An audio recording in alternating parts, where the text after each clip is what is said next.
Hey guys, what's going on? Andrew coming at you. It's going to be my first attempt of a podcast where I talk about a particular topic that interests me. And I'm still going to talk about Sweden and have content like that, but this is just so I don't get bored. And you can kind of get my opinions on a bunch of different things if you're interested in that. This might be one of the most important videos I've ever made. And there's a good chance that a lot of people are going to think I'm crazy, but it doesn't really matter. I'm going to make a prediction here. I'm going to put my entire channel and credibility on the line. If I'm completely wrong, you can make fun of me for the rest of my life, or you can unsubscribe and say I'm an idiot. It's all okay. But one thing I've learned in particular about myself is that I have a particular skill to kind of see things happen before they happen. And I don't mean that I'm Nostradamus or can like predict. I can see how things are brought out in the media and the narrative.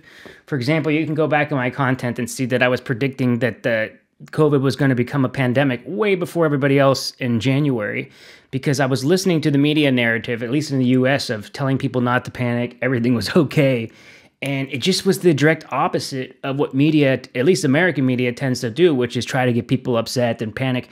And I was looking at what was coming out of China, and I said, oh my gosh, there's going to be a pandemic. To the point where I was like nervous and worried about it in January, and people I work with were like, you need to calm down, it's not a big thing. And then later on, they were like, holy crap, you were right. Well, here's another topic, and this one's going to sound a little bit crazy, but what I'm going to do is focus only on the evidence here. And for me, it's been a huge paradigm shift, and one where I'm still kind of wrapping my head around it. But I'll just make this prediction right now. I believe by the end of the summer, or at the very latest within the next 6 months, we are going to find out that we are not alone. And what I mean by that is we are going to find out that there is a non-human intelligence, which is the military word for this, that has either interacted with humanity or has been observing humanity. Now let's just focus on the facts here right now. I'll just start at the beginning, but this is a lot of people might not know what's happening right now in the United States on this topic, and that's understandable. But I just want to begin and say, before we even get there, that I was always someone that didn't believe in any non-human intelligence visiting us. I didn't think it was possible due to great distances. But in 2017, the New York Times article came out and basically talked about UAPs, which is the new term for UFOs, interacting with our military.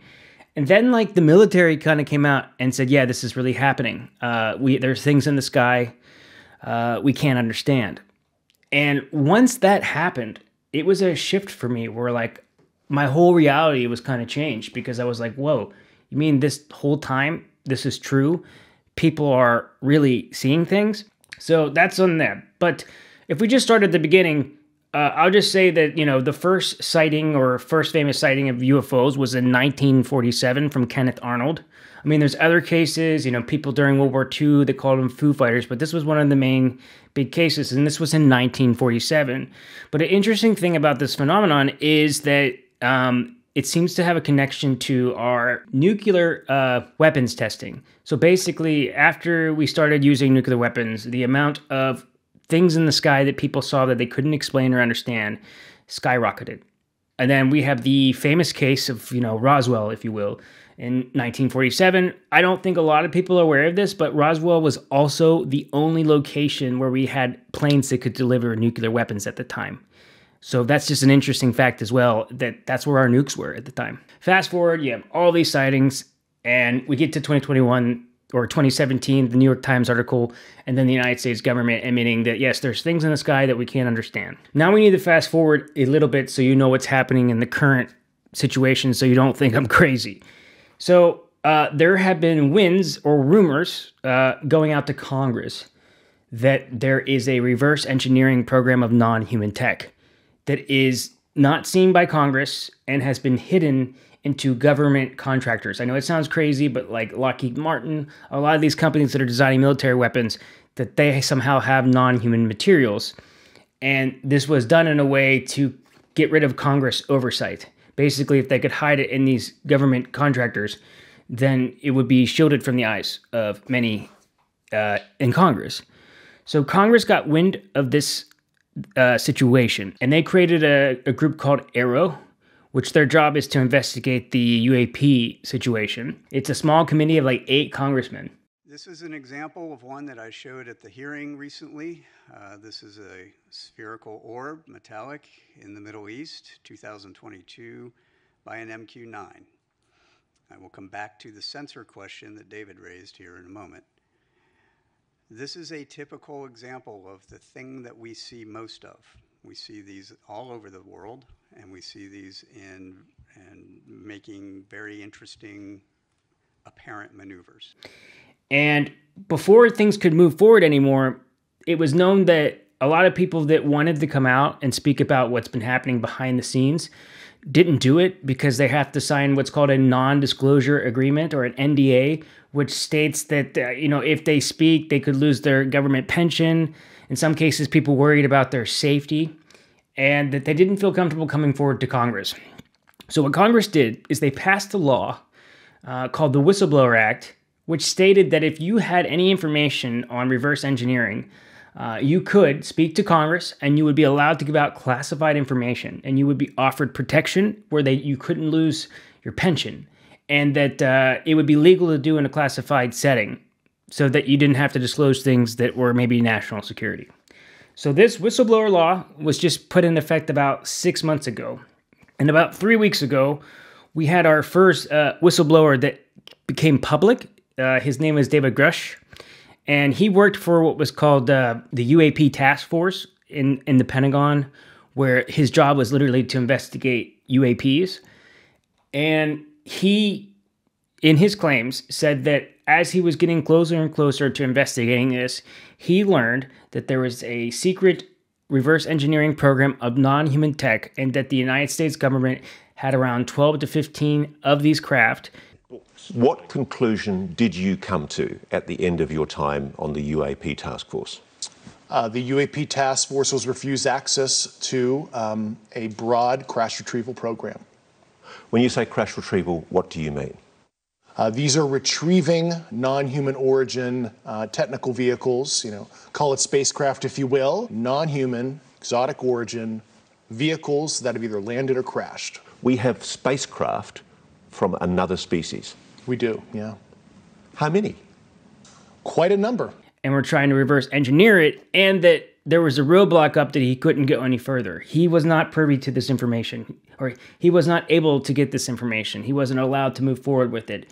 But he had many people give him documents that explained what was happening. Now, his claims are pretty wild, but I'll say this. Like I said, he says that we have craft. He says that the first crash happened in 1933, and he said that Roswell really happened, and then he said all other cases where he couldn't disclose because of national security. He stated that it is a non-human intelligence and that it has interacted with humanity. And I would suggest that you try to watch the full video, because I don't want to go into all the different details, but one other claim was that they have gotten crash materials, and they also have bodies from other species. He doesn't go on to say that they're, extraterrestrial or where they come from. He doesn't really make those claims, just that it's non-human technology. But the criticism has been that not only do we have this non-human tech, but because it's such a secret, our scientific community doesn't really have a chance to take a look at this, and everything is so decompartmentalized in the U.S. government that the person working on one thing doesn't know about the next thing. And so then these people really can't share ideas, and that his claims are that we are starting to lose this reverse engineering program against China and Russia. So I know all these claims sound crazy, but what I can say is that David Grush is very credible, and that he testified to Congress for 11 hours and is being offered whistleblower protection. So if he is lying to Congress, he would be facing jail time. So that's where we are now. And then the next step I can tell you is that just recently, Marco Rubio and some other senators have come out and said that it's not just him. They have, because the problem with David Grush was that he didn't have firsthand knowledge. He didn't actually see these craft or touch these craft. He just had documents that he was given from others. But Marco Rubio has stated that they have had other whistleblowers come forward who've actually worked on the programs, actually physically touched these craft. The people who do have firsthand knowledge, have you talked to anybody who he says, these are my sources, these are the guys that have actually seen firsthand aircraft? Have you talked to anybody? I will say there are people that have come forward to share information with our committee over the last couple of years. I would imagine some of them are potentially some of the same people that perhaps he's referring to. I want to be very protective of these people. A lot of these people came to us even before these protections were in the law for whistleblowers to come forward. People who have had firsthand knowledge, who claim to have firsthand knowledge of seeing this type of thing? Firsthand knowledge or firsthand claims of certain things. And that more is to come forward. So I know all this sounds crazy. What I can't figure out is why now? Why are we moving closer to some form of disclosure? And maybe partly some of the reasons might be just because technology is getting so good and video technology is getting so good that if there's a mass sighting like what happened in, the Phoenix Lights, if you ever look at that case, it was a very famous case in 1997 where thousands of people basically witnessed this. There's a fear that if there's another mass sighting with like really good videos that the general population could get very afraid. So I've heard those claims. But it just kind of feels like this is leaking out. Oh, and I forgot to tell you, Arrow and Congress did one more law they just passed where they said that if you've been working on a reverse, and this is all, you can look it up, guys. I'm not making this up, just so you know, that they passed another law that said that if you were working on the reverse engineering program, you have 6 months to come forward to Congress with all your classified information, and you will have immunity. But after that, you could be charged. So they're giving everybody 6 months to spill the beans or face possible criminal charges. So again, it's not something that I'm necessarily making up, but I am interested in this topic. I think it's fascinating, especially with the stigma of we all thought this was ridiculous, this was crazy, it couldn't happen. We made fun of people that saw these things in the sky or made these claims to they might have been telling the truth and being credible. And that our understanding of physics and the way the world is so primitive to what these craft can do that, you know, it's possible they could be 100 years more advanced, 1,000 years more advanced, you know, 1 million years more advanced. Like, who knows? And when you start to think that way, maybe traveling great distances could be possible. There's also some claims that due to string theory that there could be multiple dimensions, and it might not be that these craft are traveling great distances of space. It's very possible that they're just moving into other dimensions, and this craft's helped them do that. So this is another claim. All of this sounds so crazy. I get it. But the one thing that excites me about this topic is this. If we find out that we're not alone and there's some other non-human intelligence out there, do you really think we're going to care what type of bathroom someone uses? Like, a lot of our culture war stuff just goes away. And I think it's very possible that it unites humanity in a good way.